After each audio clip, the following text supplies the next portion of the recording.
Brought to you by V-Guard, co-powered by Sensodyne and Vimal. ಬಾಯಲ್ಲಿ ಹೇಳಿ ಕೇಸರಿ.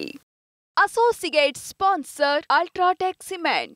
ಪ್ರಜ್ವಲ್ ಪ್ರಕರಣದ ಹಿಂದೆ ಡಿಕೆ ಶಿವಕುಮಾರ್ ಪಾತ್ರವಿದೆ ಎಂಬ ಆರೋಪ ಕೇಳಿ ಬರ್ತಿದ್ದಂತೆ ಜೆಡಿಎಸ್ನ ಕಾರ್ಯಕರ್ತರು ಪ್ರತಿಭಟನೆ ನಡೆಸಿದರು. ಬೆಂಗಳೂರು, ಮಂಡ್ಯ, ಕೋಲಾರದಲ್ಲಿ ಪ್ರತಿಭಟನೆ ನಡೆಸಿ ಡಿಕೆ ಬಂಧನಕ್ಕೆ ಆಗ್ರಹಿಸಿದರು.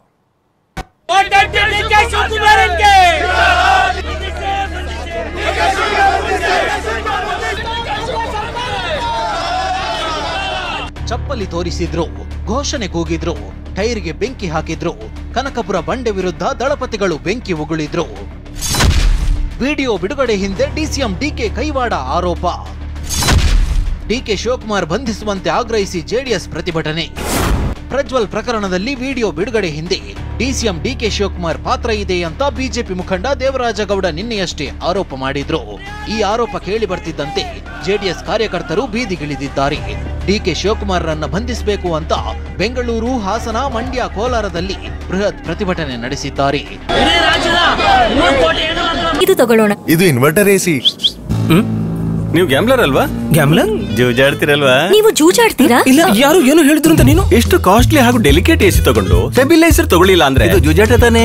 ಒಂದೇ ಫ್ಲಕ್ಚುಯೇಷನ್ ಗೆ ನಿಮ್ಮ ಇನ್ವರ್ಟರ್ ಎಸಿಯ ಪಾರ್ಟ್ಸ್ ಡ್ಯಾಮೇಜ್ ಆಗಬಹುದು. ಅದನ್ನು ವಿ-ಗಾರ್ಡ್ ಉಪಯೋಗಿಸಿ ಸುರಕ್ಷಿತವಾಗಿರಿಸಿ. V Guard, India's number 1 stabiliser.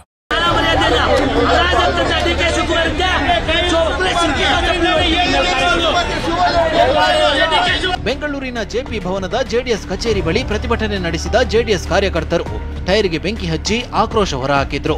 ಚಪ್ಪಲಿ ತೋರಿಸಿ ಕಿಡಿಕಾರಿದ್ರು. ವಿಡಿಯೋ ಹಂಚಿಕೆಯಲ್ಲಿ ಡಿಕೆ ಕೈವಾಡ ಇದೆ ಅಂತ ಆರೋಪಿಸಿದ ಪ್ರತಿಭಟನಾಕಾರರು ಡಿಸಿಎಂ ಡಿಕೆ ಶಿವಕುಮಾರ್ರನ್ನ ಬಂಧಿಸುವಂತೆ ಆಗ್ರಹಿಸಿದ್ರು. ಪೊಲೀಸರು ಪ್ರತಿಭಟನಾಕಾರರನ್ನ ತಡೆದಾಗ ದೊಡ್ಡ ಹೈಡ್ರಾಮವೇ ನಡೆಯಿತು. ಮಂಡ್ಯದಲ್ಲಿ ಶಿವರಾಮೇಗೌಡ ಡಿಕೆ ಪ್ರತಿಕೃತಿಗೆ ಪೊರಕೆ ಸೇವೆ. ಇನ್ನು ಸಂಧಾನಕ್ಕಾಗಿ ತಮ್ಮ ಬಳಿ ಶಿವರಾಮೇಗೌಡರನ್ನ ಡಿಕೆ ಶಿವಕುಮಾರ್ ಕಳುಹಿಸಿದ್ರು ಅಂತ ದೇವರಾಜಗೌಡ ಆರೋಪಿಸಿದ್ರು. ಹೀಗಾಗಿ ಮಂಡ್ಯದಲ್ಲಿ ಪ್ರತಿಭಟನೆ ನಡೆಸಿದ ಜೆಡಿಎಸ್ ಕಾರ್ಯಕರ್ತರು ಡಿಸಿಎಂ ಡಿಕೆ ಶಿವಕುಮಾರ್ ಮತ್ತು ಎಲ್ಲರ ಶಿವರಾಮೇಗೌಡ ಪ್ರತಿಕೃತಿಗೆ ಪೊರಕೆ ಸೇವೆ ಮಾಡಿ ಆಕ್ರೋಶ ಹೊರಹಾಕಿದ್ರು.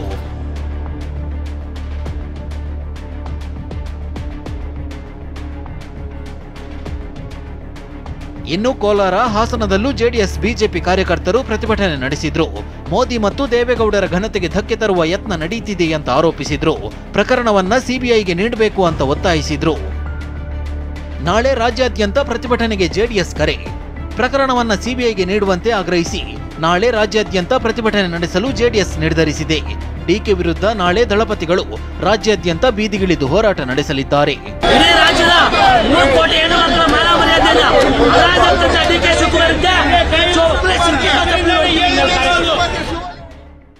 ರಾಜ್ಯದಲ್ಲಿ ಎರಡನೇ ಹಂತದ ಮತದಾನ ಮಧ್ಯಾಹ್ನ 1 ಗಂಟೆಯವರೆಗೆ ಎಷ್ಟು ಪರ್ಸೆಂಟೇಜ್ ಆಗಿದೆ ಮತದಾನ? ಬನ್ನಿ ಒಂದೊಂದಾಗಿ ನೋಡ್ತಾ ಹೋಗೋಣ. ಮಧ್ಯಾಹ್ನ 1 ಗಂಟೆಯವರೆಗೆ ಮತದಾನದ ಪ್ರಮಾಣ ಎಷ್ಟು ಮಟ್ಟಿಗೆ ಆಗಿದೆ?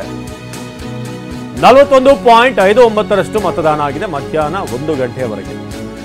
ಚಿಕ್ಕೋಡಿಯಲ್ಲಿ ಅತಿ ಹೆಚ್ಚು ಮತದಾನ ಆಗಿರುವಂಥದ್ದು ಕಂಡು ಬಂದಿದೆ. 45% ಮತದಾನ ಆಗಿದೆ ಚಿಕ್ಕೋಡಿಯಲ್ಲಿ. ಇನ್ನು ಉತ್ತರ ಕನ್ನಡದಲ್ಲಿ 44.22%, ಶಿವಮೊಗ್ಗದಲ್ಲಿ 44.98%, ಚಿಕ್ಕೋಡಿಯಲ್ಲಿ ಅತಿ ಹೆಚ್ಚು. ಇದುವರೆಗೆ 14 ಕ್ಷೇತ್ರಗಳಲ್ಲಿ ನಾವು ಗಮನಿಸಿದ್ರೆ 45.69% ಚಿಕ್ಕೋಡಿಯಲ್ಲಿ ಮತದಾನ ಆಗಿದೆ. 1 ಗಂಟೆವರೆಗಿನ ನಂಬರ್ ಇದು. ಸೊ ಹಾಗೇನೆ ಉತ್ತರ ಕನ್ನಡದಲ್ಲಿ 44.22% ಮತದಾನ ಆಗಿದೆ ಮಧ್ಯಾಹ್ನ 1 ಗಂಟೆಯ ಸಮಯಕ್ಕೆ ಉತ್ತರ ಕನ್ನಡ ಕ್ಷೇತ್ರದಲ್ಲಿ. ಹಾಗೆಯೇ ಬಾಗಲಕೋಟೆ 41.91% ಮತದಾನ ಆಗಿದೆ ಇಲ್ಲಿ 1 ಗಂಟೆ ಅಷ್ಟೊತ್ತಿಗೆ ಮಧ್ಯಾಹ್ನ. ಸೊ ಎಲ್ಲೆಲ್ಲಿ ಎಷ್ಟೆಷ್ಟು ಮತದಾನ ಆಗಿದೆ ಅಂತ ನಾವು ನೋಡ್ತಾ ಹೋಗೋದಾದರೆ, ಹಾಗೆಯೇ ಬೆಳಗಾವಿಯಲ್ಲಿ 40.57% ಇಷ್ಟು ಮತದಾನ 1 ಗಂಟೆವರೆಗೆ ಆಗಿದೆ. ಬೆಳಗಾವಿ ಜಿಲ್ಲೆಯ ಮತದಾನ ಇಷ್ಟರ ಮಟ್ಟಿಗೆ ಆಗಿದೆ ಈ ಕ್ಷೇತ್ರದಲ್ಲಿ. ಹಾಗೆ ಬಳ್ಳಾರಿಯಲ್ಲಿ 44.36% ಮಧ್ಯಾಹ್ನ 1 ಗಂಟೆಯವರೆಗೆ. ಸೊ ಬಳ್ಳಾರಿಯಲ್ಲಿ ಕೂಡ ಉತ್ತಮ ಮತದಾನ ಸದ್ಯಕ್ಕೆ ಬೇರೆ ಕ್ಷೇತ್ರಗಳನ್ನು ಹೋಲಿಸಿದ್ರೆ 44% ಇದೆ ಅಲ್ಲಿ. ಹಾಗೆ ಶಿವಮೊಗ್ಗದಲ್ಲಿ 44.98%, ಶಿವಮೊಗ್ಗದಲ್ಲಿ ಮಧ್ಯಾಹ್ನ 1 ಗಂಟೆಯವರೆಗೆ. ಇನ್ನು ಬೀದರ್ನಲ್ಲಿ 37.97%. ಸೊ ಹೆಚ್ಚಾಗಿ ಬಿಸಿಲಿರುವಂತಹ ಕಾರಣ ಮಧ್ಯಾಹ್ನದ ಹೊತ್ತು ಸ್ವಲ್ಪ ವೋಟಿಂಗ್ ಪರ್ಸೆಂಟೇಜ್ ಕಡಿಮೆ ಆಗುತ್ತೆ. ಅದಾದಮೇಲೆ ಸಂಜೆ 3-4 ನಂತರ ಬಿಸಿಲು ಕಡಿಮೆ ಆದಮೇಲೆ ಹೆಚ್ಚಿನ ವೋಟಿಂಗ್ ಆಗೋದು. ವಿಜಯಪುರದಲ್ಲಿ 39.87% ವೋಟಿಂಗ್ ಇದುವರೆಗೆ ಆಗಿದೆ ಮಧ್ಯಾಹ್ನ 1 ಗಂಟೆವರೆಗಿನ ನಂಬರ್ ಇದು. ದಾವಣಗೆರೆಯಲ್ಲಿ 42.32. Brought to you by V-Guard, co-powered by Sensodyne and Vimal. ಬಾಯಲ್ಲಿ ಹೇಳಿ ಕೇಸರಿ.